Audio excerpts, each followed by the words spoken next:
आज का इवेंट में मैं मीडिया के दोस्तों आप सभी को स्वागत करता हूं। जो आज इवेंट जो यहाँ पे हम लोग ने जो ऑर्गेनाइज किया हुआ है, ये एजुकेशन डिपार्टमेंट और आरडब्ल्यूडी डिपार्टमेंट दोनों का ही एक इवेंट है। खास करके एजुकेशन क्षेत्र में और भी हमारा इंफ्रास्ट्रक्चर को रोबस्ट कैसे बनाना है, उसका आज यहाँ पे फाउंडेशन स्टोन जो प्रोजेक्ट्स आरडब्ल्यूडी डिपार्टमेंट को दिया गया है उसका फाउंडेशन स्टोन ले हुआ है। कुल मिला के काफ़ी सारा प्रोजेक्ट्स है, हर एक डिस्ट्रिक्ट्स को टच किया गया है। अमाउंट में देखा जाने से करीबन 700 करोड़ का ये फाउंडेशन आज हम लोग ने ले किया है और फाइनेंशियल ईयर 2024-25 का। इसके अलावा फाइनेंशियल ईयर 24-25 का बाकी जो वर्किंग एजेंसीज है, वर्क डिपार्टमेंट है, पीडब्ल्यूडी भी काम कर रहा है, यूडी भी काम कर रहा है, पीएचई भी काम कर रहा है उसका, लेकिन हम लोग ने आज यहाँ पे इंक्लूड नहीं हुआ है क्योंकि उन लोगों का अभी बहुत सारा डिपार्टमेंट का ऑलरेडी ऑनगोइंग स्कीम अभी उन लोगों का चल रहा है एजुकेशन डिपार्टमेंट को लेके।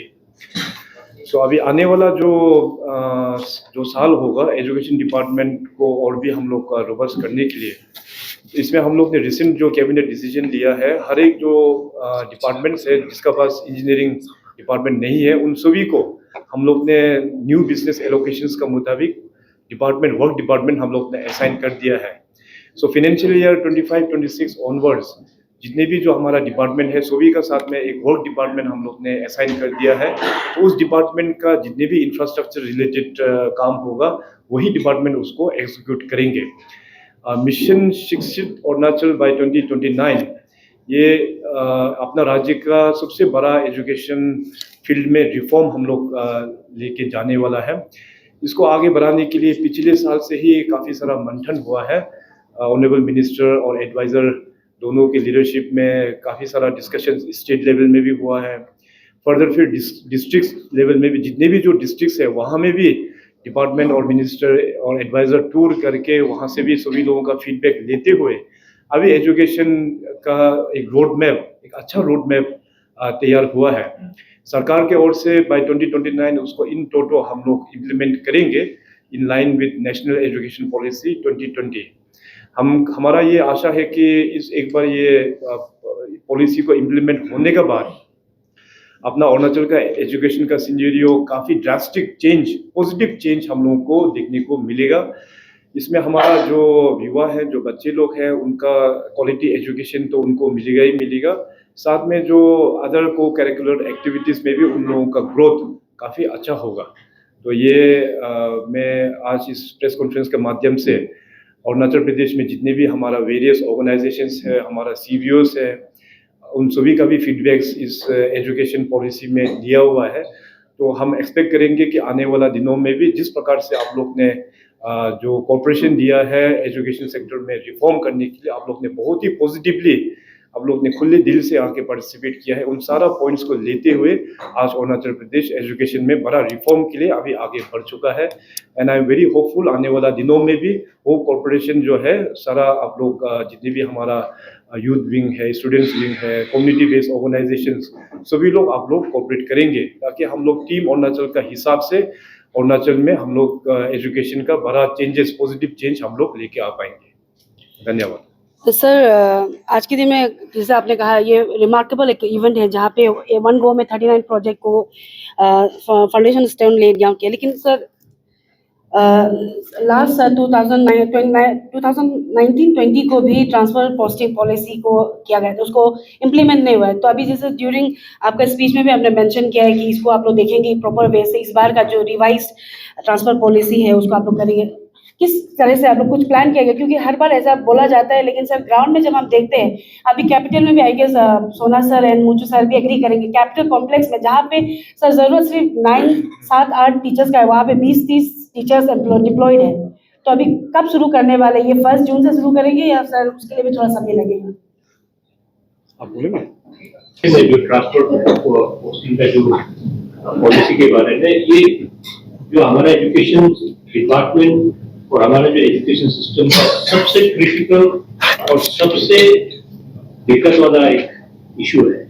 इस पे काफी साल से चल रहा था कि सरकार की तरफ से किस तरीके से रैशनलाइज करना है और किस तरीके से बिल्कुल पॉलिटिकल इंटरफेरेंस नहीं होकर उसको हम लोग ट्रांसपेरेंट पोस्टिंग का जो पॉलिसी इम्प्लीमेंट करेंगे उसको बहुत चर्चा हुआ है। तो अभी आपका जो क्वेश्चन है कि जो अभी इसको हम लोग इनको इम्प्लीमेंट करेंगे कि नहीं करेंगे, इसके लिए हमारा डिपार्टमेंट के साथ काफी मीटिंग हो चुका है। तो अभी जैसे पूछ रहा ईटानगर, पासीघाट और भी बहुत सारा डिस्ट्रिक्ट हेडक्वार्टर है जहाँ पे टीचर जितना है जितना जरूरी है उससे ज्यादा है। तो ऑलरेडी इंस्ट्रक्शन हमने डिपार्टमेंट को दे दिया कि जहाँ पे अगर कहीं भी मान लीजिए अगर एक मैथ्स टीचर की जरूरी है लेकिन अगर वहाँ 2 है 3 है तो उनको ट्रांसफर कर देंगे। तो उसमें मैंने डिपार्टमेंट को बोला कि you should not come under any kind of pressure. अगर पॉलिटिकल प्रेशर है तो सीधा आप मंत्री के पास दें। तो इस बार हम लोग जैसे सीएम साहब ने बोला है कि इसको हम लोग विदाउट एनी पॉलिटिकल इंटरफेरेंस इसको हम लोग जितना सकेगा एक बार में होगा, ये मैं कमिटमेंट नहीं देता, but this will take time slowly. इसको हम लोग किस तरीके से, लेकिन ये जरूर कोशिश होगा कि जहाँ पे कंसंट्रेशन ज्यादा है वहां से निकाल के जहाँ पे कमी है वहां पे हम लोग इस बार भेज रहे हैं। कोशिश ये था कि हमारा जो नया एकेडमिक शुरू होने से पहले, एकेडमिक सेशन शुरू होने से पहले करना था, such a robust exercise takes little time because there are lot of things we need to consider. कोई मेडिकल केसेस भी है उसको भी आपको कंसीडर करना पड़ता है। There are lot of cases like वो आपका जॉइंट पोस्टिंग का इश्यूज है। तो हर जो केसेस को हम किस तरीके से एकदम रैशनली और ह्यूमैनिटेरियन अप्रोच लेके ट्रांसपेरेंट पोस्टिंग का पॉलिसी को हम इसको किस तरीके से इसको क्या कहते हैं कि इम्प्लीमेंट करेंगे। तो उससे इसलिए इस बार थोड़ा लेट हो गया, लेकिन हमारा यही कोशिश है कि एक एकेडमिक सेशन में एक ही बार ट्रांसफर पोस्टिंग होगा। अंडर एक्सीजेंसी में भी 1 or 2 isolated case might come up which we might have to take up during the mid session, लेकिन कोशिश ये होगा कि एक बार होगा इसके बाद दोबारा 2 बार एक ही एकेडमिक सेशन में 2-3 बार ट्रांसफर होंगे। तो ये सरकार की तरफ से भी कमिटमेंट है, डिपार्टमेंट की तरफ से भी कमिटमेंट है, and this is a commitment from all the elected leaders on the floor of the house. And I am very happy that अभी तक किसी ने हमको आके हमारा ये है इसको वहां रख दो यहाँ रख दो करके अभी तक कोई रिक्वेस्ट नहीं आया। So we are very hopeful that we will achieve this target to do the rationalisation. जहाँ पे कमी है वहां पे भेजेंगे तो ये हो जाएगा। जी सर, और मेरा दूसरा सवाल रहेगा कि सिंस क्योंकि पेमा खान सर भी है तो हमने देखा है कि सर के as a leader, as a chief minister उन्होंने हमेशा एजुकेशन डिपार्टमेंट को एम्फसाइज किया। लास्ट टाइम भी ईयर ऑफ एजुकेशन रखा गया था, लेकिन उस समय को काफ़ी चीज़ें देखने को मिला है और अभी मिशन 2029 का आप लोग ने टारगेट रखा है। लेकिन सर एक बड़ा सवाल रहेगा, हाल ही में पीजीटी टीजीटी का वैकेंसी को आप लोग ने क्रिएट किया, लेकिन what about the PRT teachers, क्योंकि काफ़ी लोग हैं अरुणाचल प्रदेश में डाइट का इंस्टीट्यूशन भी है, डाइट भी करके बैठ रहे हैं, लेकिन उसका पोस्ट नहीं निकल। उसके लेके भी कई बार मैंने सवाल रखा है फॉर्मर मिनिस्टर से भी, इवन आई गेस सोना सर से भी मैंने रखा था। सर इसको लेकर क्या कहना है? पोस्ट क्रिएशन का, जी जी, पोस्ट क्रिएशन को लेकर सर। पीआरटी का सर पीआरटी का, टीजीटी और पीजीटी का तो इस बार क्या था सर? देखिए पीआरटी का अगर if we very talk in practical अगर अप्रोच में बात करेंगे तो अभी जो हमारा जो क्लबिंग मर्जिंग का जो चल रहा है अगर वो हो जाता है तो we are excess number national average से हमारे पास भी ज्यादा टीचर है ना। सिर्फ इक्विटेबल डिस्ट्रीब्यूशन नहीं हुआ, उसी की वजह से आपको कई कमी दिख रहा होगा। But after this new reform we are not short of any PRT teachers, ये आपको जानना है। इसमें मैं थोड़ा एड ऑन करेंगे, जिससे अभी हमने जो बताया ना, अभी एग्जिस्टिंग गवर्नमेंट का जो स्कूल्स है रफली अराउंड 3000 स्कूल अभी भी है, despite of shutting down around 600 school. तो अभी ये एजुकेशन पॉलिसी का मुताबिक अभी हम लोग और भी इसको शट डाउन करेंगे। तो जैसे जैसे स्कूल हम लोग मर्जिंग करना ऑन ग्राउंड में शुरू करेगा तो टीचर्स जो है वो टीचर्स का भी क्लबिंग होना शुरू करेगा। तो उसमें हमें नहीं लगता है कि पीआरटी का उतना ज़्यादा इशू होगा। तो एनीवे डिपार्टमेंट जो मैन पावर का उसका ऑलरेडी एग्जामिन करके वर्कआउट करके जहाँ जहाँ शॉर्टेज है कैबिनेट में लेके आता है, वो तो कैबिनेट तो हम लोग क्लियर करके देता है। तो इसमें उतना ज़्यादा चिंतित का इशू नहीं है शायद। सर और एक तो बहुत ज़्यादा इम्पोर्टेंट है जो ग्राउंड में आई गेस आप लोग भी अवेयर होंगे कि फोर्स टीचर, मतलब किसी के जैसा भी मान लीजिए मेरा ट्रांसफर कहीं हुआ है लेकिन मेरे बदले में कोई और जाके ड्यूटी करता है, ये हुआ था दादरी सर के समय में भी हुआ था। इसको किस तरीके से देखा जाएगा सर? ये रेगुलर एसएसए टीचर या फिर रेगुलर टीचर के बाद इन कॉमन इन जनरल मैं बोल रही हूँ सिर्फ अभी भी एज ऑफ नाउ भी सर अगर आप देखोगे तो कई जगहों पे आपको देखने मिले जब सेशन स्टार्ट होगा तो इसको कैसे करके डिपार्टमेंट कंट्रोल करेगा? यहाँ पे हर एजुकेशन डिपार्टमेंट हाई अथॉरिटी सब यहाँ है, तो हम सवाल रखना चाहेंगे सर।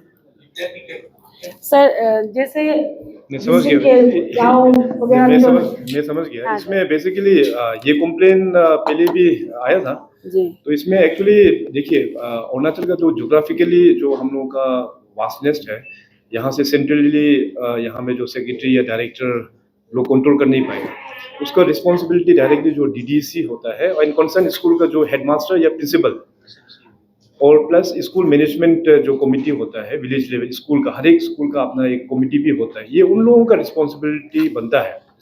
तो आज मीडिया के दोस्तों आप सभी के माध्यम से मैं पूरे अरुणाचल प्रदेश के जनता और हमारे जितने भी जो बुजुर्ग अपना लीडर है, सीनियर्स लोग हैं, गांव में जो बैठे हुए हैं, उन सभी को मैं दरख्वास्त करूंगा, रिक्वेस्ट करूंगा कि आपका अगर एरिया में किसी भी स्कूल में अगर इस तरह से प्रैक्टिस होता है कि जो एक्चुअली जो टीचर जो पोस्टेड है वो स्कूल में ड्यूटी नहीं करके उनके जगह में कोई सब्स्टिट्यूट टीचर जो भेज के रखता है, वो ग्रासरूट लेवल में तो सबको पता है। इस प्रकार का अगर कोई है तो तुरंत उसका कंप्लेन हेडमास्टर और डीडीएससी और मिनिस्टर एजुकेशन को आप लोग लिख के दे दीजिए। और साथ ही साथ मैं अभी जितने भी हमारा हेडमास्टर्स है, प्रिंसिपल्स है, उन लोगों को भी ये इंस्ट्रक्शंस देता हूँ कि इस तरह का अगर केसेस आपके स्कूल में मिलने से आप लोगों के ऊपर भी एक्शन इनिशिएट किया जाएगा सरकार की ओर से। सो बी केयरफुल। अभी एजुकेशन काफ़ी सीरियस एक सब्जेक्ट है, हम लोगों को पहले जैसे ऐसे इस प्रकार से ढीला ढाला अप्रोच रखने से नहीं होगा, हम लोगों को काफ़ी सीरियस होना पड़ेगा इस मुद्दा को लेके। सर डिपार्टमेंट को लेकर मेरा आखिरी सवाल रहेगा, इलीगल अपॉइंटमेंट सर, अभी तक न्यूज़ बना ही रही हूँ मैं उसको लेकर सर, आपके तरफ से भी काफ़ी बार एश्योरेंस दिया गया था एक्शन लिया जाएगा, डिपार्टमेंट इंक्वायरी को लेकर गया, इवन सोना सर को भी मैंने नामसाई का फुल प्रूफ मैंने उनको हैंड ओवर किया था, लेकिन अभी तक कोई अपडेट नहीं है। Whereas I am getting lots of threatening मतलब मैसेजेस आ रहा है, कॉल्स आ रहा है, तो इसको लेकर डिपार्टमेंट क्या करे? क्योंकि कई बार मुझे कहा जा रहा है क्या आप भी किया क्या, आप स्टोरी नहीं बना रहे? तो ऐसा क्योंकि आप यहाँ हैं, कंसर्न मिनिस्टर यहाँ है, तो हम जानना चाहेंगे कि डिपार्टमेंट इंक्वायरी का रिपोर्ट क्या निकला है।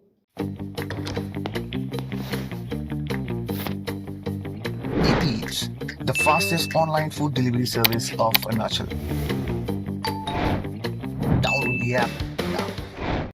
ये अब बाद में सप्लीमेंट करें। ऐसा है जो आपने मेरे पास एक बार आया था, उसका रिपोर्ट मैं आपको दे दिया था, तो उसमें अगर कोई डिस्क्रिपेंसी आपको लगा है कि रिपोर्ट में कुछ हो जाएगा तो report is not actually authentic, तो आप मेरे पास आना चाहिए था, क्योंकि मेरे पास ऑफिस में जो भी कंप्लेन आता है I act on it immediately. इसलिए अभी जैसे सीएम साहब ने भी जो बोला प्रॉक्सी टीचर की बात कर रहे हैं जी, प्रॉक्सी टीचर का एग्जैक्टली प्रॉक्सी सर। टीचर का जो इशू है, जैसे मुख्यमंत्री जी ने भी जो बोला वो सही, जब तक हमको ग्राउंड से रिपोर्ट नहीं आएगा, हम लोग यहाँ तो कोई अंतर्यामी तो नहीं कि यहाँ से बैठ के हर स्कूल का प्रॉब्लम समझेगा। It is for the SMC and the teacher and the head teacher to report this proxy teacher issue. जब तक हमको रिपोर्ट आने के बाद if the department doesn't take any action then we are accountable. इसलिए अभी जैसे सीएम साहब ने भी मीडिया के थ्रू सबको रिक्वेस्ट किया है कि all the SMCs and even the आपको जैसे सोशल ऑडिट जो होता है तो गांव के लोग भी रिपोर्ट कर सकना चाहिए। लेकिन आपका जो इलीगल टीचर का जो बता रहा है उसमें मैंने आपको रिपोर्ट इमीडिएटली भेज दिया था, शायद you must have got the copy. Sir Namsai का दिया, I am asking about overall state का, क्योंकि वो भी कोई डिपार्टमेंट से मना कर रहा है क्या देने से? नहीं सर, डिपार्टमेंटल इंक्वायरी जो कंसर्न डिपार्टमेंट की तरफ से रखा गया था, I guess CM sir aware होंगे क्योंकि कई बार मैंने उनको सवाल रखा था। 2021 से सर हम इसको स्टोरी बना रहे हैं, लेकिन अभी तक जो कंसर्न डिपार्टमेंट का डिपार्टमेंट इंक्वायरी अभी तक ना मीडिया को फर्निश किया है, ना as I am following up the story, हमको भी अभी तक नहीं दिया गया है, ना ही डिपार्टमेंट की तरफ से कोई अपडेट है। तो इसको हम क्या माने सर, कितना साल लगेगा और डिपार्टमेंट इंक्वायरी को लेकर? तो उसको अभी आपका जो नामसाई वाला का तो रिपोर्ट दे रहा है, कोई ऐसा है तो आप मुझे लिख के दे दो, मैं फिर डिपार्टमेंट को बुला के अगर कोई है तो आपके sir I am asking about overall district का। हाँ। ठीक है, तो अभी तक नहीं आया सर, इतना साल हो गया सर। मुझे नामसाई का मामला है ना। नहीं वो सर जो डिपार्टमेंट इंक्वायरी वो तो सालों से चलते ही आ रहा है, अभी सर 2021 से अभी 2025 पहुंच गए, 5 साल हो गए। कोई बात नहीं सर, आपसे बाद में ले लेंगे सर। इसमें वो मिनिस्टर साहब डिपार्टमेंट से फीडबैक लेके मीडिया में उसको सर्कुलेट कर देगा, उसमें जी। क्या अपडेट है, क्या एक्शन लिया हुआ है ना। ठीक है, देखिए वो सरकार का जो भी काम होता है बड़ा ट्रांसपेरेंट वे में होता है। तो मीडिया डेमोक्रेसी में बहुत एक media is known as fourth pillar. आप लोगों का माध्यम से जो भी इंफॉर्मेशन होता है लोगों तक डिसेमिनेट होता है। तो डिपार्टमेंट ने आपने जो प्रश्न पूछा है इसका पूरा अरुणाचल का जो अभी जो भी चल रहा है इन्वेस्टिगेशन या जो भी अपडेट है वो मीडिया को दिया जाएगा।